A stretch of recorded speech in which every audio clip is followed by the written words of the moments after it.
Spiritual Development with Frankey Craig, webinars and Facebook group. You are your best investment. Be the change you wish to see.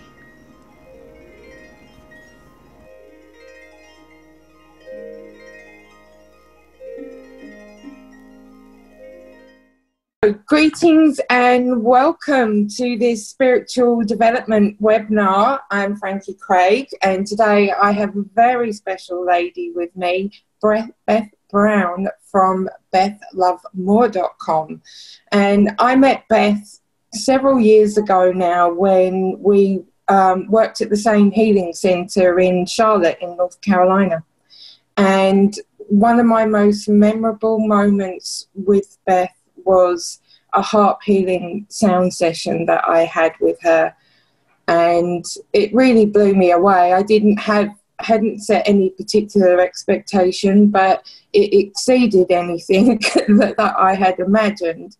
It really just blew me out into the universe, back down again into Mother Earth's loving embrace, and I felt a lot of maternal healing during that session. And I'm forever grateful to Beth for that. And over the years, I've been watching Beth's journey with great interest. Beth is very gifted and an internationally known therapeutic harpist and sound healer. She is a certified therapeutic harp practitioner, a graduate of the International Harp Therapy program. And it gets more interesting because she studied aromatherapy under Rodney Schwann, I think I've said that right, at the Aromatherapy Institute for Holistic and Compassionate Care in San Diego. It deepens further because she's also a mother of a wonderful, beautiful son. She's a writer, a post editor for culturequake.com, a yogi, recording artist, singer, songwriter under the name of Ivy Sky. She graduated from Columbia College with studies focused on dance, writing, and public affairs. Her background of dance, voice, music, writing, and performance art have really prepared her for sharing the expressive arts as a tool for healing the soul. And she's just deepening more and more as she's currently being trained directly by a world-renowned somatic sexologist, Jaya, who she's becoming a certified and licensed erotic blueprint coach. And this is helping to shift the consciousness on the planet around sexuality from shame to full expression. So with no further ado, I really do welcome you, Beth, and thank you so much for being here with me today. You're just so interesting, and I'm so grateful that I get to share you. I just wonder, is there anything that you would like to add about that little introduction about yourself? Oh, wow. Thank you. That was, I think you got it. And it was really beautiful to revisit with you your experience that first time with me and with the harp sound session. Yeah. That was equally as powerful for me as it was for you, and something I always carry with me in when I'm working, one-on-one with people. That experience for me was a milestone experience in my as I was beginning my work as a therapeutic sound practitioner. So I just wanted to make sure you got how powerful it was for me. It was a two-way thing. And if I remember correctly, I think it was a trade. So, I mean, that's how it works, isn't it? It is just a two-way thing. And I really feel like a lot of the people that came together in that space got a lot of clarity at that time about their work and where we were to be focused and where we were to be going. It was like a portal for a lot of our beginnings, I think. Yeah, definitely. But we needed all to meet and network within that space and experience each other. So because everybody has gone woo in all kinds of different places now. So no, it was great, and I'm so grateful that we got to have that time, you know. And you introduced me to Becky, who I've also had on these webinars, the other Harp therapist, and she's does these wonderful energy reports on YouTube and stuff now. But you were like, you two need to be friends. Like, well, yeah, we really hit it off, and we've stayed connected ever since you made that connection with us. So I'm grateful for that. So I'm going to dive right in there because that's just my style, and I'm going to shoot over a nice loaded question, as I like to do, because this one is one of those ones you start wherever you want to start, because I realise this has layers. But I'm curious as to know what kind of journey has led you to this point of your life. To this, this point. So, like from the very beginning, like where do I start? Wherever feels right for you at the moment. I mean, wherever's a good place. I really have to say that it probably, I feel like this journey really began when my father passed away when I was 4 years old. And one of the last things he said to my mother as he was transitioning those last days was, make sure that Beth takes dance lessons, voice lessons, piano lessons, make sure she's immersed in the arts. And he said, it's very important. Like with an urgency, he said, it's very important. So my mom said, okay. And so I was immersed in the arts. And shortly, I think about a year after my father passed away, I experienced a sexual abuse from a much older cousin. Right. Which continued for a couple of years every time they visited.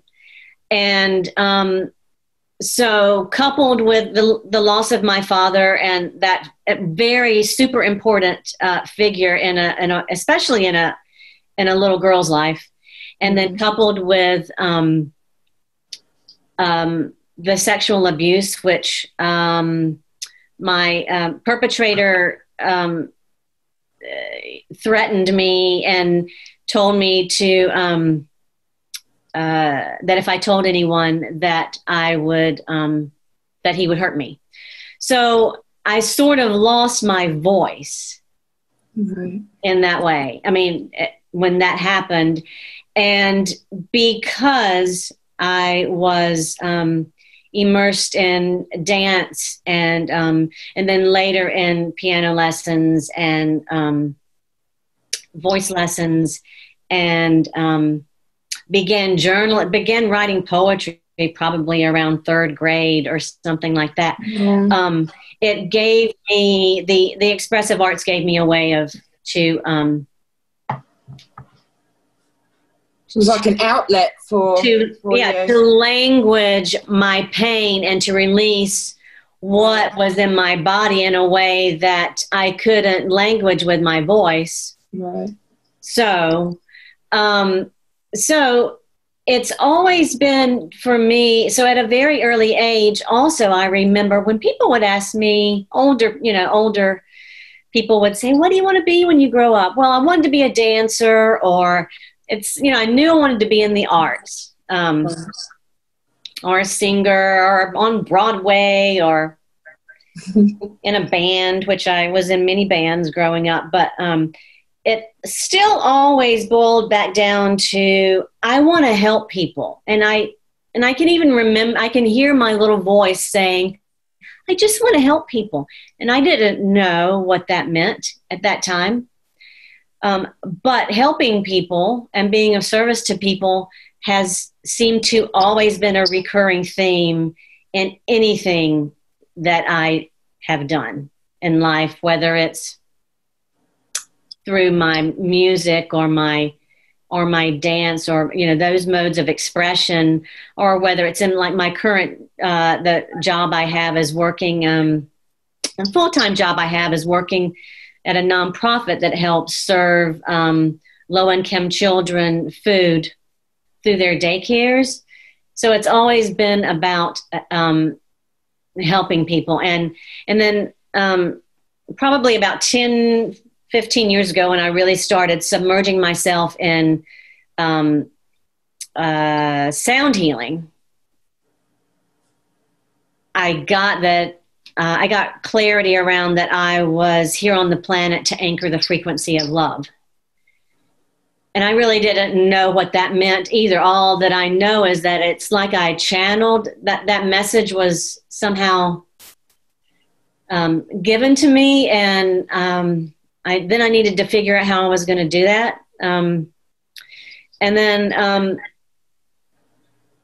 an important milestone, I would say, on this journey was I kept getting visions of a Celtic harp. Somewhere around 2011. Yeah, it was 2011. And I kept getting this vision. It would just like come, you know, in front of it was like it came in front of my face so often for like months. And I remember sharing that with my son, who was like 14 at the time. And I said, I keep getting a vision of the harp. And he said, well, maybe you need a harp. I said, well, maybe I do. He saved his money secretly and bought me this tiny little baby Celtic harp over here. And my mother got sick a couple of months after that. And as I'm packing to go be with her, I just happened to grab that harp on the way out. I didn't play the harp. I didn't know about harp therapy or anything. It was just all intuitive, as you know. So I grabbed the harp. I took the harp with me, and as she was moving through the last stages of her life, I began plucking the harp by her bedside. Just, you know, just oh, that's so beautiful. Just playing around, and what I was finding was that when it was really assisting her in her anxiety, which is one of the stages that one goes through at the end of life, is that anxiety stage, and so anytime I played the harp for her, just plucked the strings, it helped her in a way that nothing else could. Medication was not helping, but the harp was. And so just as my father gave my mother words of wisdom as to what for me to do in my life, as my mother was the last thing she said to me before she could no longer speak was, Beth, I want you to play the harp for the sick and the dying. And I said, you know, I don't really know how to play the harp. And she said, yes, you do. And that's what you're going to do. So the next day she passed away, and I felt that in this energy, I was holding her hand when she passed away, and the energy, the life force, as she took her last breath, my experience was that this, the most loving essence or energy that I've ever felt in my life just zoomed through me and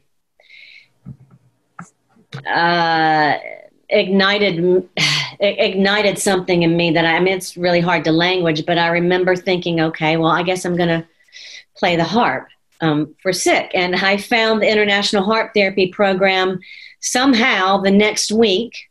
And begged them to be in the program because their program was getting ready to, their course was getting ready to start like that next week. And I said, I don't have a harp yet, but I need to be in this program. And I told her the story of my mother, and she said, yes, you do need to be in this program. And so, so everything has just been laid out for me.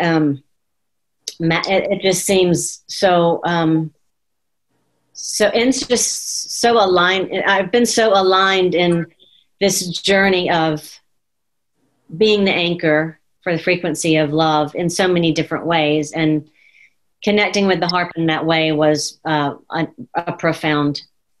It's interesting because as you just shared about that energy exchange or whatever that was that flowed through you at the time of your mum leaving her body, I feel like that's what flowed through me when we had that heart healing session, because it was this maternal love energy, but like this deep, divine, unconditional, sweep you off your feet, take your breath away, yes, make you cry tears of love and joy and happiness and sadness all in one go.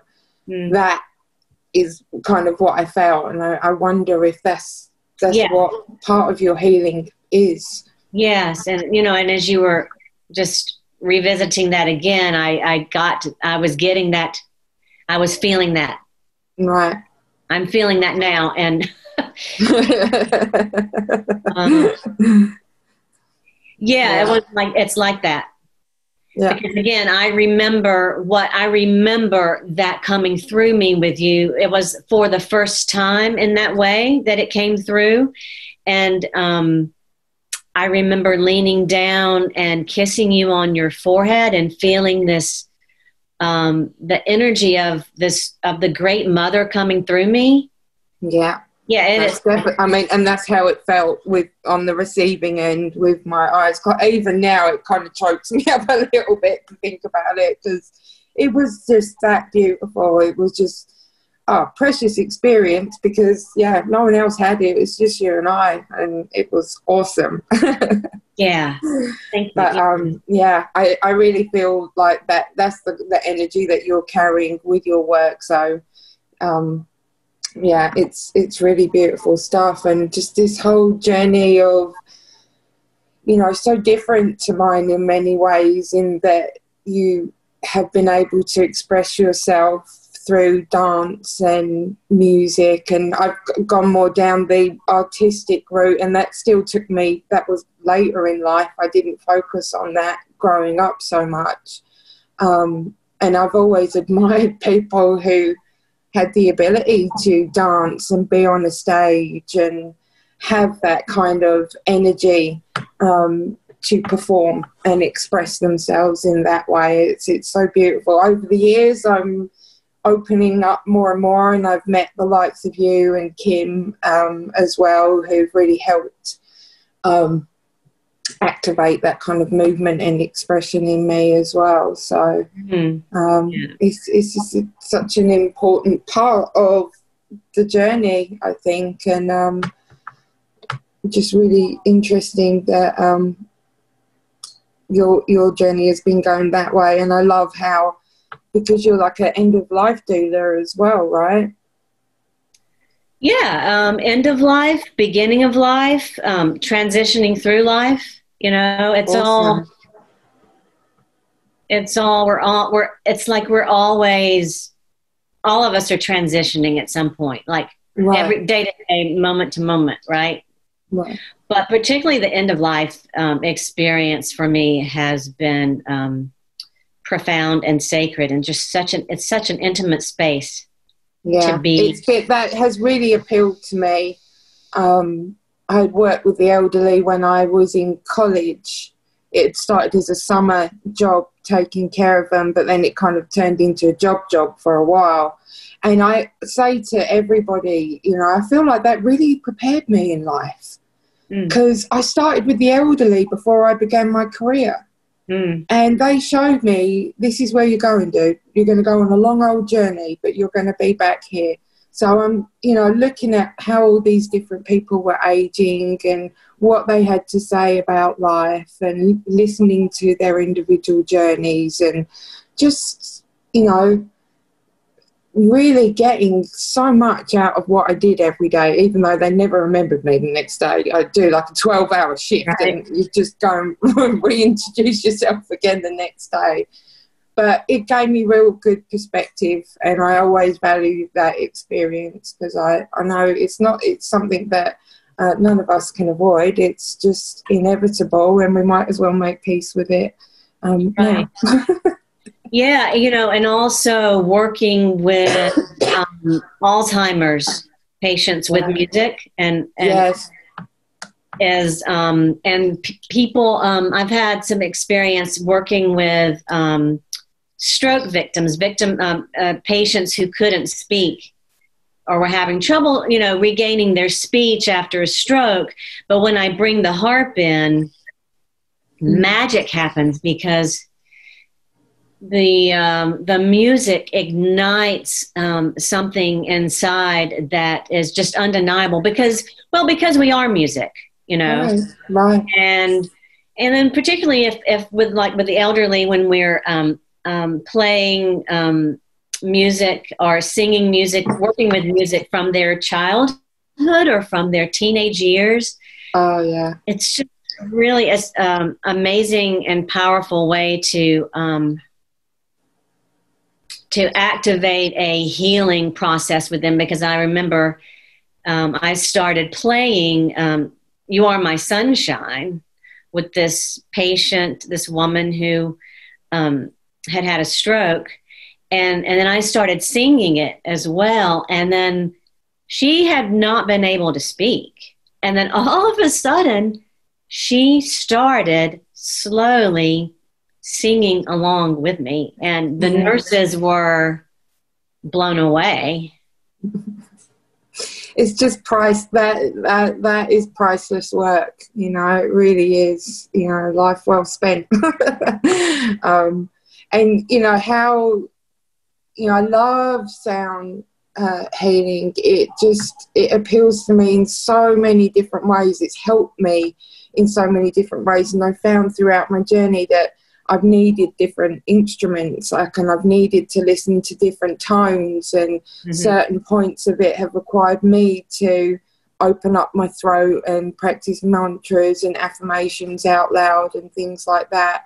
And I once had this experience, it doesn't happen all the time, where I can get into an altered state through chanting, and feel the vibrations going through my body. It's absolutely amazing. And I believe that what I was experiencing there is what is happening with music to us on a subtle level, but obviously just feeling it that much more. And the fact that our bodies are made up of, possibly 90% water, and how the water and the sound interacts with each other, it kind of just makes sense that it's kind of recoding you to wellness, and tapping into you.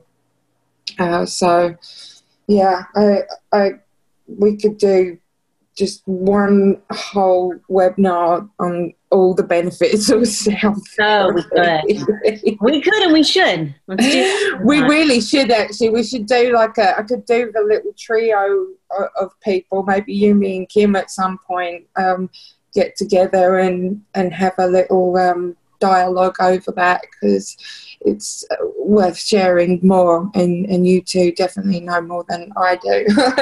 I've had a lot of experiences, but you two are awesome. So, how do you feel the expressive arts are healing to our soul? Oh gosh, well,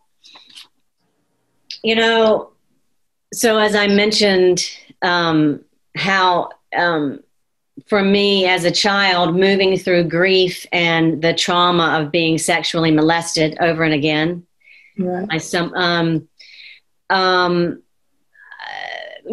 Because we hold our emotions and our trauma in our body, And because I had let my voice be shut down because I was afraid that I would get in trouble or that I was going to be hurt if I spoke.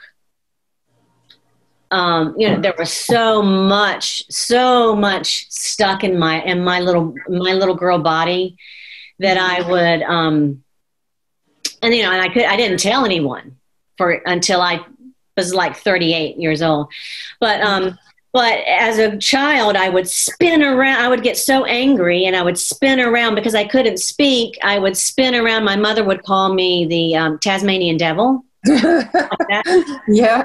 Call me Taz. That was my nickname.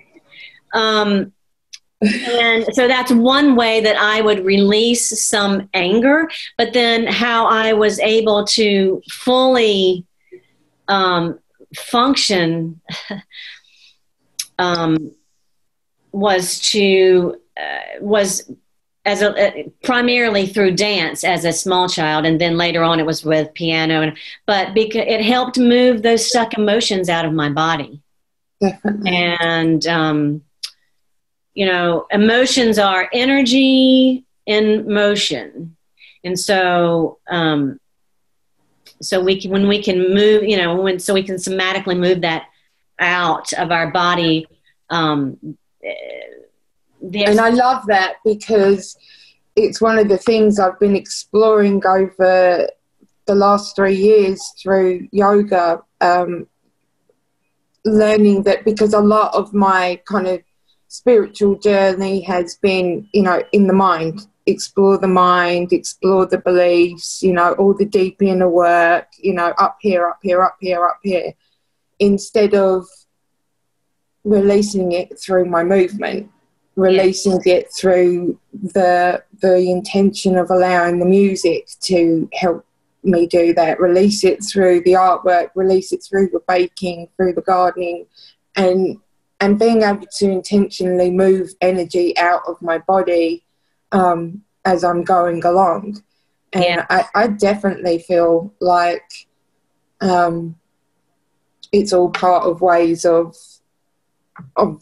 being on this same path and getting to the same place, yeah, for sure. Yeah.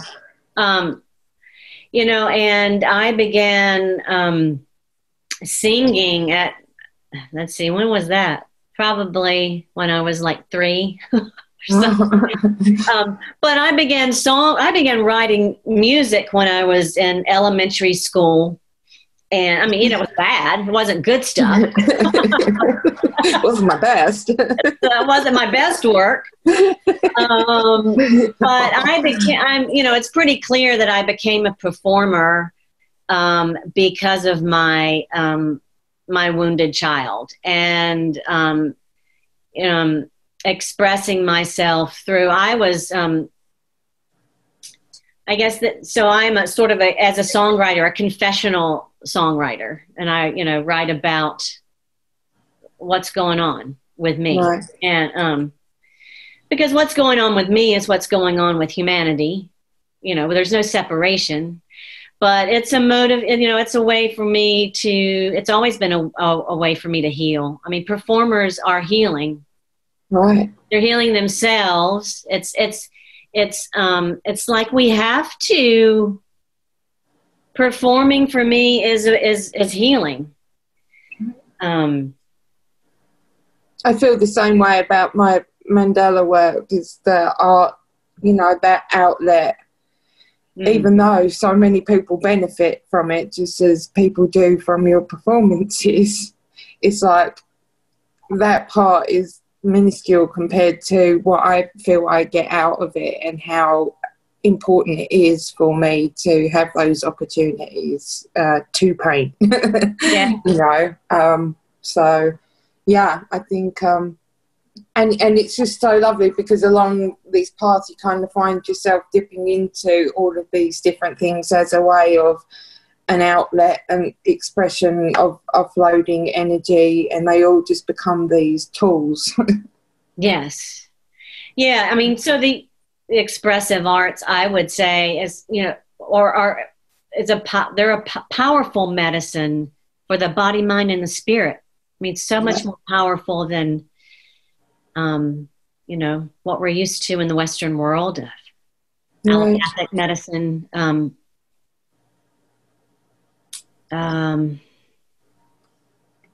Yeah, it's the way, you know, yeah, they're all these, I mean, it's like I have like a little UFO drum thing,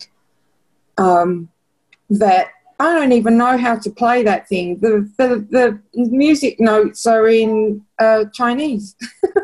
You mean like a hang drum or hand drum? Yes, Yeah. but it's like miniature. Yeah. And I just let myself play. I don't know any of it, but I just do what sounds good. And I've even figured out Farajaka by ear. And, you know, I think it's good to play with sound, you know, is my point. Like, being a musician is awesome, but you don't have to be a musician or any good at singing to enjoy these tools, because it's all about playing and expressing, you know? Yeah, exactly. And we're all artists. I mean, we are all expressive artists, you know? Definitely.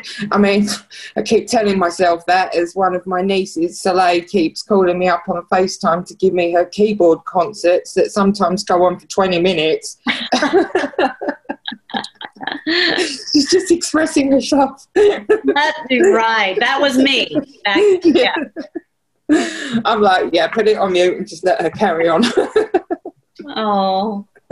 No, I love her keyboard concerts. I really do. She's normally got kitty ears on and her tail, and she's raving. That is awesome.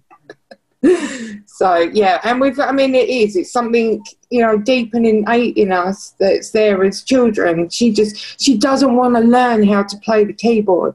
She just wants to express herself. Good. You know, and I'm like, so there's YouTube videos, they'll teach you songs. She's like, nope, I'm the best. I'm like, you go, girl. That's so fun. But she's just exploring she's just exploring on her own and just doing it intuitively. And she thinks it's the best thing ever. So I'm not going to diss a 6-year-old. No, that is no. I'm like, no, call me whenever you need to, my love. Oh, you're such a good aunt. She does it to all of us. She does. It's not just me. How long everyone tolerates it differs, but we're all supportive of her craziness. We think it's awesome. But let's get juicy now. I'm really curious. Well, even though it's kind of made sense as we've been talking to each other, how your journey has evolved from the expressive arts into the realm of sexual expression now. Yes, it was very surprising to me, but then it all makes perfect sense, because when I look at where I came from with my first really major traumatic experience, aside from the death of my father, being getting sexually molested at the age of 5. Mm-hmm. It makes perfect sense now that I have ended up in a place where I can help others, not only heal myself, but help others heal their sexual trauma. Right. And reignite and reawaken their access to their pleasure. And so... and that's through... And you had gone to... Jaya is her name? Yes, Jaya.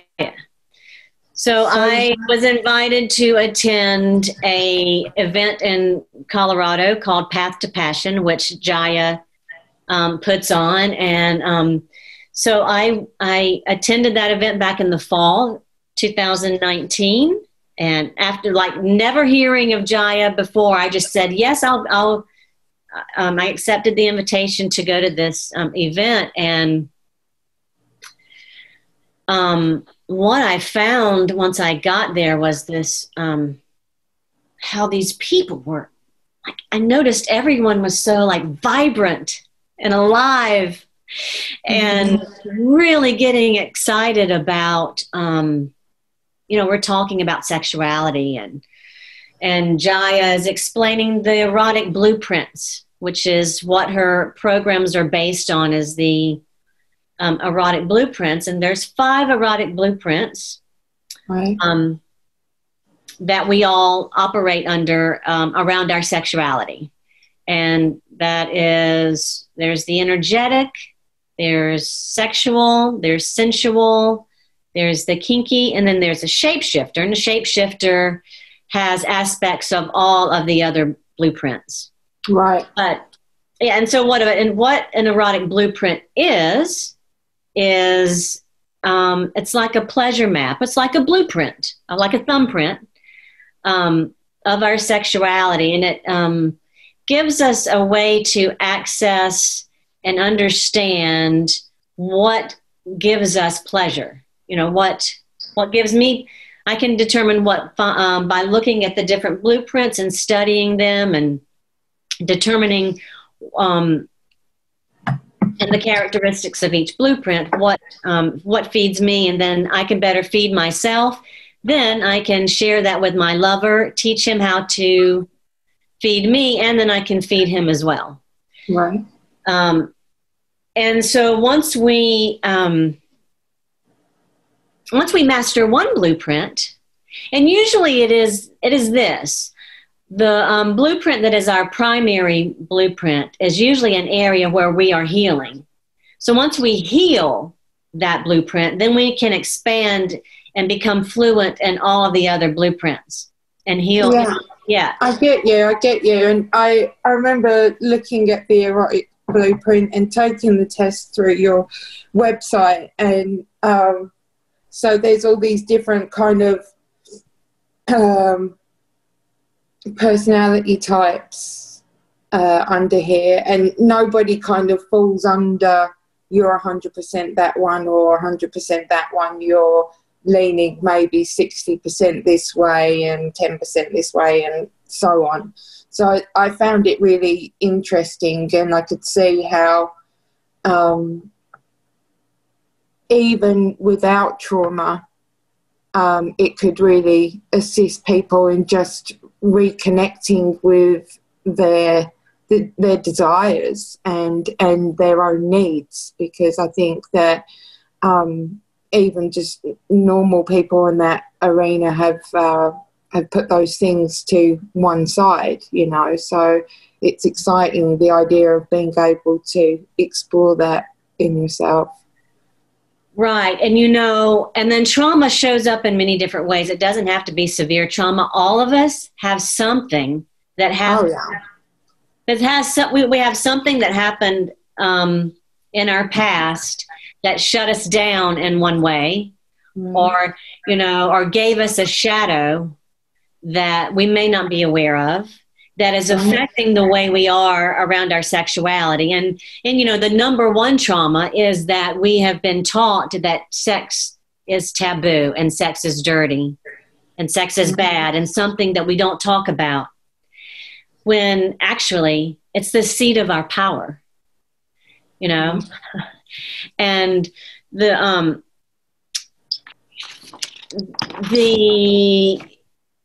sexuality is the root of who we are, truly, because it helps us get in contact with the unity of consciousness.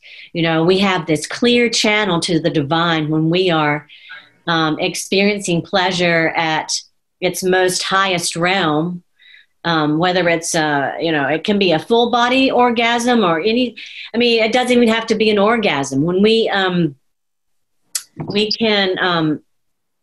when we're in touch with our sexuality, we can have access to these realms of pleasure that we never knew were available, but have been available there all along. Right. And then when we have access to that, it gives us access to our full self-expression, not only in our sexuality, but in all areas of our lives. Definitely. Well, it's empowering, isn't it? It's got to have a ripple effect into everything else that you do in life once you've kind of tapped into those parts of yourself, you know. Yeah. And I mean, my next question was, why do you feel it's important to help shift consciousness around our sexual expression? Yeah. So because of that, because of what I just said. Right. To say, like, so I remember I was sitting at Path to Passion, and at one point, Jaya said, you know, basically what this work is about spreading love on the planet. It's not about, it is about helping people to achieve, a better sex life and to deepen their relationships. But primarily what this work is about is accessing a part of ourselves that brings us home to ourselves and back to a deep, profound love for ourselves, which gives us access to spreading this profound love across the planet in a way that is not available unless we're really, really in tune with that deep, deep love for ourselves, you know. And so it's about getting in touch with and accessing a deep, profound love for ourselves, dwelling in a space of full acceptance and unconditional love. And so, and that's it. I mean, on this journey, a spiritual journey, the journey of enlightenment, that's part of it. It is integrating and accepting all these different aspects of ourselves, and denying any part of that would be holding ourselves back. So it is exploring every single part, and it goes into sex as well. Because we are erotically sophisticated beings. I mean, sex, we are innately sexual beings. Right. And that's a beautiful thing. Right. Well, we wouldn't be here without it. That's how we got here. Right. And but I mean, it can really, why I find it, you know, I had a very different relationship with sex as a younger woman, as many women do, and have been blessed with having a partner that I have been with for a long enough time now that the trust and security is there, that, you know, the guards are down for us to really explore and go deeper with each other. And in doing that, it's given us different experiences to be able to evolve spiritually as well, and to use our energy differently. And it is completely different to any kind of sex of the past, and uncomparable when you've got that connection with yourself, and then with another person who also has that connection with themselves, and then you're both bringing this awareness to your unions together. It's a whole other world, and it's not comparable to anything. So no, it's conscious. Right. Yeah, it's conscious. So when we're operating from that state of consciousness and intent of, right now, giving and receiving, right, to another, you know, and so when we're implementing that in our sex and with our sexuality, and then we take that out into the world just on an everyday basis, really getting the profound relations that we can have with another person just by really opening up to giving and then opening up to receiving. It's just also connected. Definitely. Yeah, I can see that a lot of relationships could benefit from this, for sure. even just working individually, but also as couples together, because yes, I think just some people need guidance with that. They just don't even know really what they're into, or don't know how to ask or say. And it's great to have somebody, you know, create that space for them to express themselves freely and be able to meet each other's needs. Yes, in fact, that's part of the profound, the powerfulness of this work is working with couples together and walking them through the journey of the Erotic Blueprint course, and helping them unravel and unpeel, and then being able to just to understand that they have different blueprints. They have different. Nothing is wrong. There's nothing to fix. It's just getting to the understanding of, oh, well, this is how you like to be nourished and fed, and getting the understanding of that instead of thinking that, you know, like, oh, I'm a bad lover. No, I just don't understand. I didn't understand that we speak different languages. Right, and every person's language is so unique, and if you don't ask, then you don't know, and if you don't say, then they'll never know. And you know, it's great to have a modality that opens that space for people, definitely. And yeah, well, I'm thank you so much for sharing this wonderful information, this journey of yours. It's been so interesting and deep and profound, and yeah, I see it going into really interesting places for you. I know we talked about ending with a wonderful harp meditation. If you feel open to doing that. I would love to. Yeah? Okay. Yeah. Okay.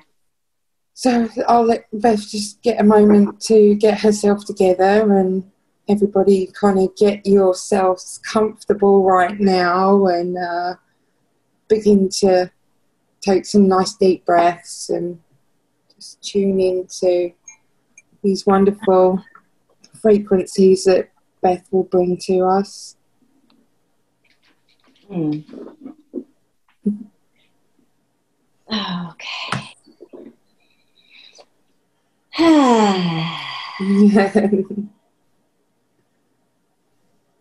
Yeah, if everyone will just settle and get in touch with your breathing, and we'll just have this moment of a brief meditation just to solidify what we've talked about, and then also remembering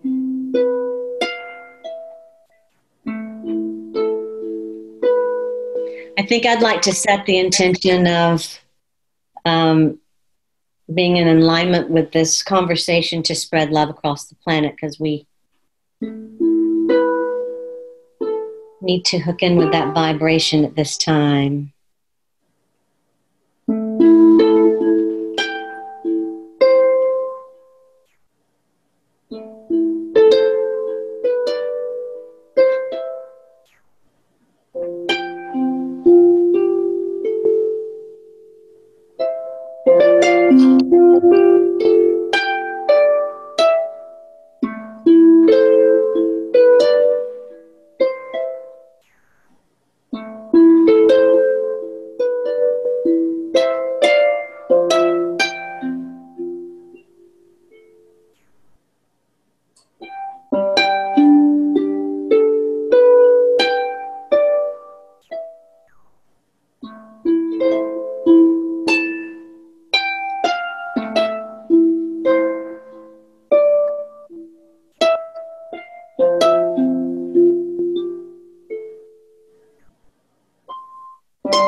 That was really, really very beautiful.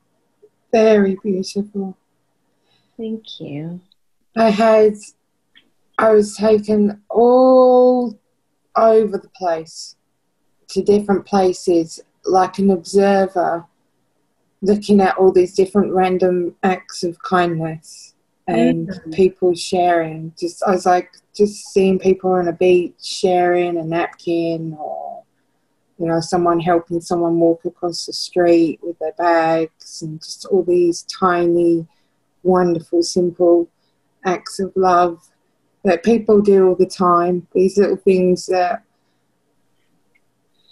can come so easily to us, that can make such a difference to somebody else's day. So I encourage everybody, go out and do that. Go do something real simple and loving and kind for somebody today, wherever you can. Do it every day, but make a point. Make sure you've done that today. Check it off your list. Yeah. Something small. It doesn't have to be big. No, but you just never know what that's going to do for somebody else. And yeah, love is a powerful, powerful thing. But yeah, thank you for sharing that. Thank you for sharing yourself. It has been an honour. I could quite easily turn it into a 2-hour chat with you, but I know. We'll let everybody integrate. And thank you to anybody who's tuned in and watched this. Please check out Beth's awesome website, BethLoveMore.com. Connect with her on her social media accounts as well. You can find the Erotic Blueprint quiz to determine what kind of lover you are via Beth's website too. It's free and it's really interesting. So head on over, even if it's just to give that a whirl and see what comes out for you. And yeah, I'm going to sign off for now. I look forward to having another guest soon. And I wish you well, Beth. Thank you so much for sharing, and have a wonderful weekend.